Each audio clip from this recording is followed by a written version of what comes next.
बिस्मिल्लाहिर्रहमानिर्रहीम। अस्सलाम वालेकुम। देसी ब्यूटी टिप्स में खुश आमदीद। मेरी आज की वीडियो कद्दू की अफादियत के बारे में है। मैदे की तेज़ाबियत और बुखार में कद्दू को कैसे इस्तेमाल किया जाए, ये सब जानने के लिए वीडियो को आखिर तक देखिए।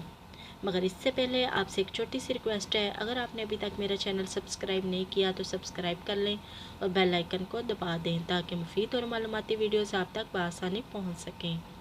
कद्दू एक ठंडी सब्ज़ी है। हमारे प्यारे नबी सल्लल्लाहु अलैहि वसल्लम को भी ये सब्ज़ी बहुत पसंद थी। कद्दू गर्मी को दूर करता है और प्यास की शिद्दत को कम करता है। कद्दू खाने से हाफजा तेज़ होता है। ये मैदा और खून की तेज़ाबियत को दूर करता है। कद्दू कब्ज़ कुशा है और लू से होने वाले बुखार में बहुत फ़ायदा मंद है। इसको गोश्त में डालकर खाने से जिस्म में ताकत आती है। कद्दू को कश करके उसका रायता दही में बनाकर खाने से दिमाग को कुव्वत मिलती है।